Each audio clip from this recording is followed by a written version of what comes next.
شک اللہ تبارک تعالیٰ خود مہربان ہے. کیا؟ ہاں خود مہربان ہے، اور یعنی نرمی اور مہربانی اس کی ذاتی صفت ہے. اور فرماتے ہیں نرمی اور مہربانی کرنا اس کو محبوب ہے، اس کو محبوب ہے. اور نرمی پر وہ اتنا دیتا اپنے بندوں کو جتنا سختی پر نہیں دیتا. اور نرمی کے علاوہ کسی چیز پر اتنا نہیں دیتے، نرمی کے علاوہ کسی بھی چیز پر اتنا نہیں جتنا دیتے ہیں کس پر؟ نرمی پر. تو اس کا کیا مطلب ہے؟ اللہ تعالیٰ خود مہربان ہے، نرمی کرنے والا ہے. مطلب تو ہے کہ اللہ تعالیٰ بات بات پر پکڑ نہیں کرتا ہے، ڈیل دیتا ہے، معاف کر دیتا ہے. بندہ توبہ کر لے تو سارے گناہ ایک ساتھ معاف کر لیتا ہے. تو اس سے اللہ تعالیٰ چاہتے ہیں کہ میرے بندے بھی آپس میں رحم کا اور نرمی کا اور مہربانی کا برتاؤ کریں ایک کے ساتھ، اپنے بڑوں کے ساتھ بھی، اپنے چھوٹوں کے ساتھ بھی، اپنے جو ہے ہمسینوں کے ساتھ بھی، سب کے ساتھ. اور قرآن پاک نے صحابہ کرام کی تعریف میں یہ فرمایا اور رحماء بینہم. کیا؟ یہ صحابہ کرام آپس میں ایک دوسرے کے ساتھ تو بڑے مہربان ہیں اور ترجیح دیتے ہیں دوسرے کو، اپنا کھانا دوسرے کو دے دیتے ہیں، خود سختی برداشت کرتے ہیں. یؤثرون علی انفسہم ولو کان بہم خصاصہ. ایسے ان کے اخلاق ہیں، ایسے ان کی نرم مزاجی ہے. اور بعض لوگ جو ہیں مزاج ان کے اندر مزاج میں تیزی ہوتی ہے اور وہ اس کو کمال سمجھتے ہیں. کیا؟ ارے بس فلاں صاحب آ گئے تو بس ناک میں دم ہو گیا، بال بچے چھپ گئے، ہے نا، کوئی اس کونے میں ہے، کوئی اس کونے میں ہے، کہ اب وہ آ گیا اب کیا ہوگا، افسر آ گیا تو اب ڈانٹ ٹپٹ، وہ یہ ساری چیزیں. تو اہل عیال خوف زدہ رہتے ہیں اور جو ماتحت ہیں وہ خوف زدہ رہتے ہیں. تو اور پھر کام کرواتے ہیں ان سے جو چاہے زبردستی کر کے ڈانٹ ٹپٹ کرتے، تو وہ سمجھتے ہیں کہ یہ میرا کمال ہے، تو وہ غلط فہمی میں مبتلا ہے. تو فرمایا کہ اللہ تبارک تعالیٰ کو یہ چیز پسند نہیں ہے. ہاں ایک ہے تربیت. کیا؟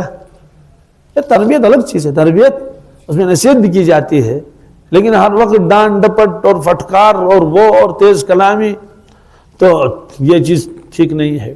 شکایتیں بہت آتی ہیں، اکثر شکایت کرتے ہیں کہ صاحب کیا کریں گے، ابو اور امی آپس میں لڑتے رہتے ہیں. کیا؟ میں کس کا ساتھ دوں، کیا کریں بیچارہ، امی کا ساتھ دے ابو کا ساتھ دے. میں نے کہا بیٹا ان کو سمجھایا کرو، اللہ ان کو ہدایت دے. کہا حضرت ہر چیز گھر میں ہے، ہر وقت بس یہی لڑائی ہے. باپ جو ہے وہ تیز مزاج ہے، ممی کبھی زیادتی کرتی ہے، تو کسی کی ممی زیادتی کرتی ہے، کسی کا ابو زیادتی کرتا ہے. تو ایک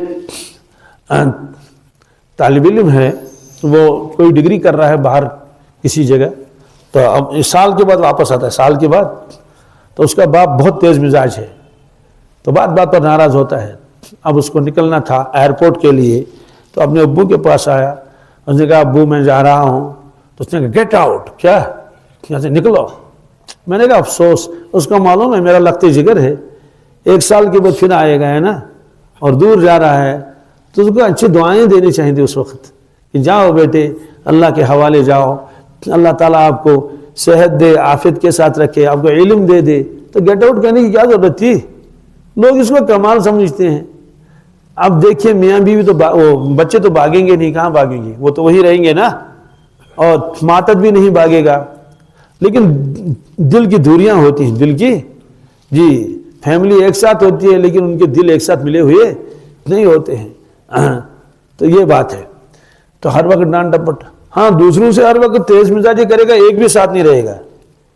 وہ قرآن پاک میں بھی ہے، اللہ کے نبی صلی اللہ علیہ وسلم کے بارے میں اللہ تعالیٰ فرماتے ہیں فَبِمَا رَحْمَةٍ مِّنَ اللَّهِ لِنْتَ لَهُمْ وَلَوْ كُنْتَ فَظًّا غَلِيظَ الْقَلْبِ لَانفَضُّوا مِنْ حَوْلِكَ فَاعْفُ عَنْهُمْ وَاسْتَغْفِرْ لَهُمْ وَشَاوِرْهُمْ فِي الْأَمْرِ.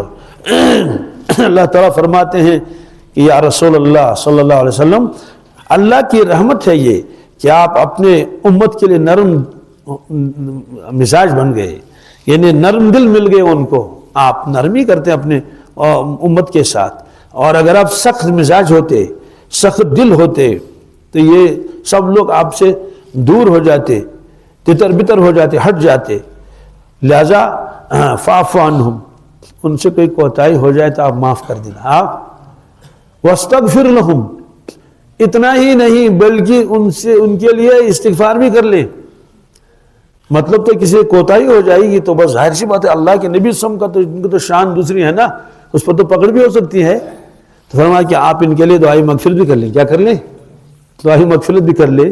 اور وَشَاوِرْهُمْ فِي الْأَمْرِ، مشوروں میں ان کو بلا لیں تاکہ ان کو معلوم ہو جائے کہ اللہ کے نبی ہم سے ناراض نہیں ہے.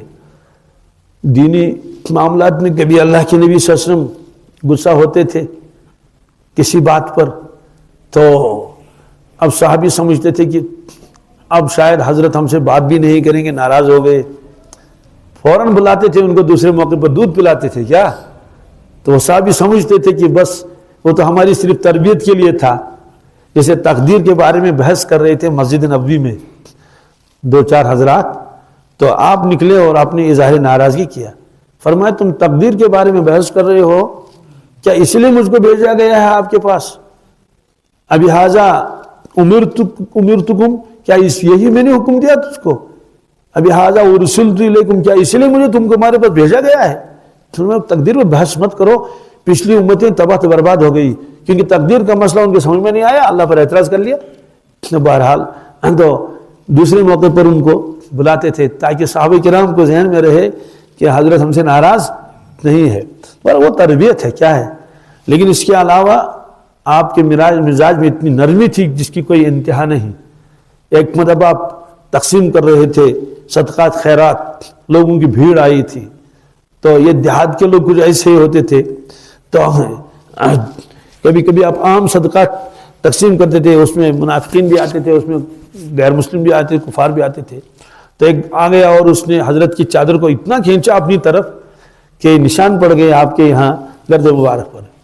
ایک آدمی تو چادر ہی لے گیا. حضرت نے فرمایا چادر تو دے دو، چادر تو. مطلب تو یہ ہے کہ کس طرح سے آپ سمجھاتے تھے. کتنے واقعات